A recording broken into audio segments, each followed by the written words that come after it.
What's going on, YouTube? So when we're talking about affordable electric vehicles, there's not very many on the market, but Kia is hoping to change that with the introduction of this new model right here. This is the all-new Kia EV4. So this is going to be their smallest electric vehicle, and as you can see, it is more of a traditional sedan body style. And they're shooting for a very affordable base price. So should you replace your Civic with something like this? Well, let's go ahead and find out.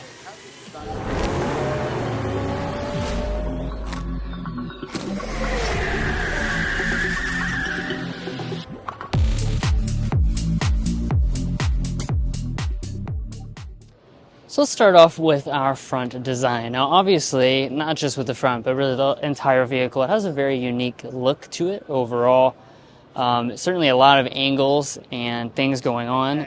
The front though is relatively simple. Of course, being electric, you don't need a very prominent grille, so down here is going to be all your ventilation, and then it's going to be sealed off up here at the top part with the thin line that runs through it. Kia branding right there on the hood itself. And then as far as our lighting is concerned, really unique design to this. You've got the multi-crystal design that's going to waterfall down, and then you've got the simple daytime running light that comes down the sides. And these are, again, kind of pushed out to the extreme edges, which makes this vehicle look wider than it actually is. As far as our wheels are concerned, we've got a 19-inch alloy. This has a new Kia design that we've seen on some of their recent products, where the center section is kind of shaped like a triangle. Unique look to this. And then one of the things that kind of sets this apart is the cladding. So even though this is a sedan body style, we actually have pretty thick cladding that goes around these wheel arches here, finished in a gloss black design. Also right above that, you'll notice you've got your charge port, and then up there at the top, as far as your mirrors are concerned, that has all the typical pieces of things that you'd expect, including blind spot monitoring. Now here at the side of the EV4, you will notice, of course, this is a sedan. Although, it kind of almost looks like a hatchback. The US will only be getting the sedan version of the EV4. There is a hatchback version of this vehicle. However, unfortunately, if you want a hatchback, you will have to choose that right there. That is the K4 hatchback, which is also coming to the States. I'm very happy about that, but you will have to just stick to the sedan version of this EV4. Now, as far as some design touches, we have the pop-out door handles right here. We additionally have a blacked out window surrounds for this model, and then a very interesting window detail right here. It kind of wraps around and is a black piece for the rear window itself. And Drew already mentioned, but you do have the blacked out cladding above the wheel surrounds. Now, as far as the rear design is concerned, we once again have a very unique shape. And one of the things I really want to point out is just how sloped off this glass is back here. Additionally, we have this blacked out element through the top of the trunk lid. That's something that we've seen on things like the Kia K5 to give it more of that sportback appearance. And then we almost have a built-in deck lid spoiler right here. Now, as far as the taillights themselves, they are going to be pushed to the outside edges, just like Drew was talking about with the headlights. These are going to be a full LED setup, so you have your LED accents, as well as your LED componentry, EV4 branding, and then dropping down to the lower fascia. It is actually a decently aggressive fascia for this EV4. And as far as your safety systems are concerned, for the EV4, you get every single active safety feature as standard equipment. Additionally, you are going to get things like highway drive assist. But guys, there's a really cool interior that we can't wait to show you, especially for a more affordable model like this. But first, if you're new here, we're brothers, and we've been reviewing cars since we were 12 and 16. We started young, and since then we've reviewed over 2,000 cars at every price point. No matter what you're looking for, from sound level readings to cargo measurements, we'd love for you to subscribe to be a part of our Car Confections family. Let's learn a lot and have some fun with all the latest cars. If you've been following the channel for a while, you know that we have a long-term 2025 Toyota Camry. And while we love most things about this vehicle, one thing we did not love is the floor mats it came with. That's why we want to take a second to tell you about our new floor mats from LazeFit. Their mats have several advantages over the factory mats, starting with the TPE material they're made from. This high-quality material is not as flimsy as rubber, but also not as rigid as polyethylene. This makes the mats easy to install and durable enough to withstand long-term use without yellowing or hardening. If you're like us, you appreciate a clean car, so when you inevitably do get the mats dirty, cleaning them is as easy as just rinsing them with water. That's very convenient with our busy schedules. To make sure no dirt or liquid makes it to your pristine carpet, LaceFit uses 3D scanning technology with real vehicle data to ensure a perfect fit, even contouring to specific details of your car's interior. This gives you much better coverage than the factory mats, not just in the front seats, but even in the back seats. When Mason and I go on hikes with friends, we can rest easy knowing that the raised edges will contain everyone's messes, and even the center hump will be protected. I am also a frequent offender of spilling my water bottle, and now I really don't have to worry anymore. So if you're ready to snag a set of these LaceFit floor mats to protect your precious ride, use code CC10 to save money on the LaceFit website. A link is provided in the video description. Now it's time to get back to the review. Now let's go ahead and check out the interior. As you can see, we've got the flush mount door handles that pop out. And then the interior has kind of a more conventional look, especially when you compare that to the exterior, which is very radical in its overall design.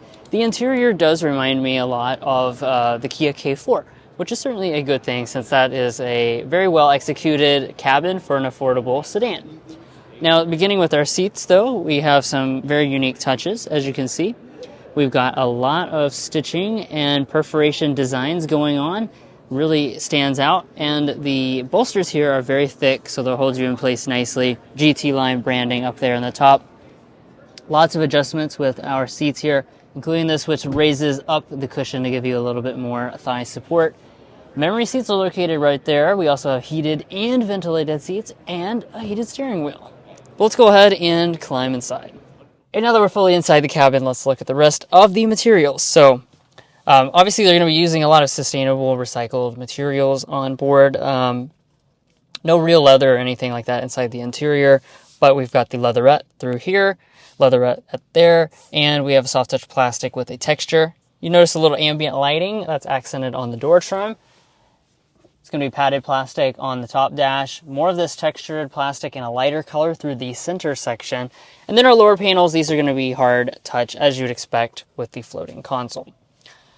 Now, the push-button start is actually integrated in the shifter. It's one of the more unique elements we've been seeing on some of the Kia and Hyundai products.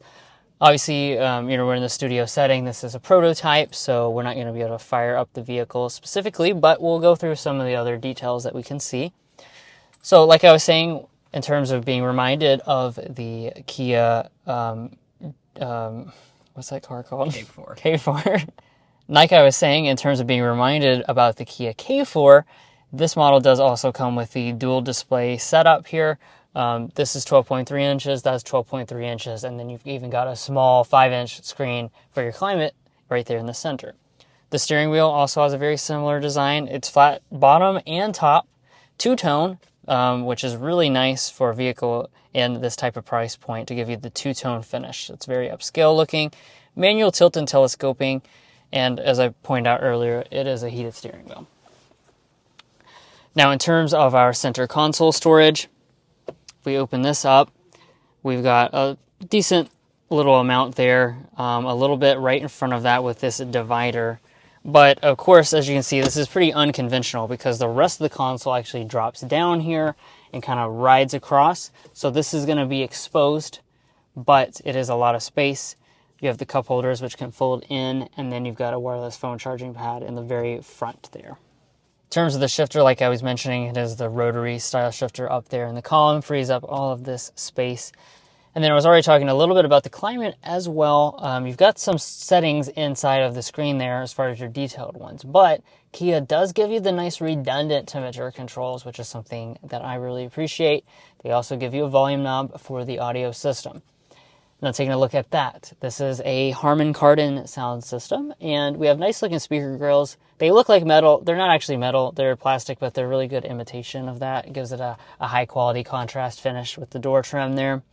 And then you got some buttons right there that are touch capacitive. Like I was saying earlier, 12.3 inches on our infotainment screen, standard Apple CarPlay and Android Auto, both wireless. Up top here, you have a manual dimming mirror. And you'll notice that we have a standard size sunroof on board. I'm not sure if you can get a panoramic one or not, but I'm assuming probably not due to the slope of the roofline. And let's go ahead and talk about the rear seat area when it comes to this EV4. Now, as far as this is concerned, we don't have official legroom or headroom figures. However, as you can see, there is actually a ton of space back here. I'm very impressed. This is actually my first time in the back seat of the EV4, and I'm pretty much blown away. I'm 5'9" for reference. Look at how much additional knee room I have. This has got to be one of the biggest, smaller sedans that is out there. That's for sure. It's probably over a foot of knee space. My feet can barely slide up underneath of the seat, and these seats are quite comfortable. They have also quite a lot of recline naturally with them, and the headrest is quite comfortable. If we fold down the center armrest, we have cup holders inside, and I like that we have the two-tone seat back here. So we have the kind of white upper part, the black lower section, so your jeans aren't going to stain anything. And then as far as features, we have two USB-C ports. They're going to be integrated in each seat back. We have rear vents here in the center section and a giant storage cubby. I don't see any buttons for heated back seats, so I don't believe you have any of those. And then as far as the door trim is concerned, lots of leatherette, soft touch plastic, and door storage. Let's go ahead and check out the cargo area for the EV4. There's a button under the lid to release the trunk, and as you can see, it's kind of an odd-shaped setup here. You know, this, of course, is a vehicle that has a hatchback version. This is the sedan. You know, it kind of opens up and allows for a ton of space back here. Now, we don't have official cargo figures or anything like that. I'd expect it to be a good amount. Honestly, looking in, I'd say you probably have at least 15 or more cubic feet of cargo capacity. The seats do fold. It appears like 60-40 split. And then if I lift up the cargo floor, there's a little bit of extra space under here. Let's talk a little bit about what powers this EV4. Now, I already mentioned it is electric, obviously. And in terms of what you're going to be getting, you got two different battery pack sizes. The standard light trim level will come with a 58.3 kilowatt hour lithium ion battery pack. That's going to be good for about 235 miles of range according to Kia. The Wind and the GT line, which is what we're showing you today, that is going to have a much larger battery pack, 81.4 kilowatt hours, and that one is going to be rated about 330 miles according to Kia. Now, you will have the new North America charging standard on board. We didn't open up the charger, but that's what will come standard. As far as your charging, it does depend a little bit on the battery pack, but both of them are just about 30 minutes from 10 to 80%. Now, this is a front-wheel drive exclusive model, does not have all-wheel drive, just wanted to point that out. And of course, we look forward to driving this model in the future when we do a full in-depth review on it. And let's talk pricing and availability for this EV4 if you're looking to pick one up.